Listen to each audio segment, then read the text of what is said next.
গৌৰৱ গগৈৰ ল'ৰা ভাৰতীয় নহয় নহয় মই 100% কৈছো গ্যাৰেণ্টি দি কৈছো গৌৰৱ গগৈলে আপুনি যিখিনি প্ৰশ্ন কৰিছে উত্তৰটো পোৱা নাই পিছত পুলিচে মাতি উত্তৰ লৈ ল'ব পুলিচে ল'ব স্যাৰ সাক্ষীটো ল'বই লাগিব কাৰণ এইটো এটা পাকিস্তানৰ নাগৰিকৰ বিৰুদ্ধে কেছ এটা সেইটো তদন্ত কৰোঁতে কথাবোৰ ওলাইছে গৌৰৱ গগৈৰ ল'ৰাও ভাৰতীয় নহয় ছোৱালীও ভাৰতীয় নহয় মোৰ হাতত পাক্কা প্ৰমাণ আছে আৰু ল'ৰা ছোৱালীকেইটাই নিজেও নাজানে যে আমি ভাৰতীয় নহয় বুলি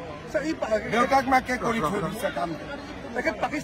পাকিস্তানত যোৱাটো আৰু থকাটো কিমান দূৰ 100% ইয়াৰ এভিডেন্স মোৰ হাতত এভিডেন্স আছে ইয়াৰ ভিতৰত কিবা কৰিব লাগে অবৈধভাৱে গৈছে এতিয়া আমি চাই আছো 15 দিন কি কৰি আছিলে তাততো কোনো টুৰিজিম প্লেচ নাই তাতেতো যি আছে সন্ত্ৰাসবাদীৰ আড্ডাই আছে এতিয়া আমি চেষ্টা কৰি আছো যে 15 দিন কি কৰিছিলে যোৱাটোতো 100% কনফাৰ্ম দেশ বিৰোধী কিবা কাৰ্যকলাপত জড়িত আছে বুলি তাতেতো দেশ প্ৰেমৰ কোনো কামেই নহয় পাকিস্তানত দেশ ভাৰত প্ৰেমৰ কিবা কাম হ'ব নেকি স্যাৰ পাকিস্তান হামলাৰ পিছতে ৰবাৰ্ট বাড্ৰায় একবাৰে বিৰূপ মন্তব্য কৰেছে ৰবাৰ্ট বাড্ৰাই হোক গৌৰৱ গগৈয়ে হোক এই গোটেইবিলাকে তেওঁলোকৰ ভাৰততকৈ পাকিস্তানৰ প্ৰতি চিন্তা বেছি আৰু সেইকাৰণে কাৰো পোষ্টত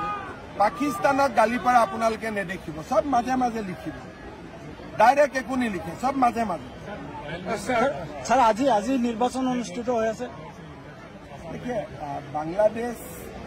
मेरा नहीं लगता है कुछ कर पाएगा लेकिन ठीक है अगर कुछ करेगा तो लिखा जाएगा স্যার ঘৰ সত্যি বিভেষণ নেকি স্যাৰ এতিয়া আপোনালোকে মোক এইবিলাক কথা মই ইমানখিনি কোৱাৰ পিছত বাকীখিনিতো আপোনালোকে লিখিব লাগে আপোনালোকে ক'ব লাগে স্যার আপোনালোকে যদি নকয় তেতিয়া আপোনালোককে মই সুধিব লাগিব আপোনালোক কি বুলি স্যার আজি প্ৰথম পৰ্যায়ৰ ঘটনাটো ইতিমধ্যে কূটনৈতিক যিমানখিনি সিদ্ধান্ত লোৱা হৈছে ভাৰত চৰকাৰে লৈছে আৰু কাৰ্যকৰী কৰিছে কিন্তু যুদ্ধৰ যি সম্ভাৱনা দেখা গৈছে মই ক'ব নোৱাৰো কিন্তু মোদী ডাঙৰীয়াই যি কৰিব লাগে নিশ্চয় কৰিব স্যাৰ আজি যুদ্ধ হৈছে স্যাৰ আজি প্ৰথম পৰ্যায়ৰ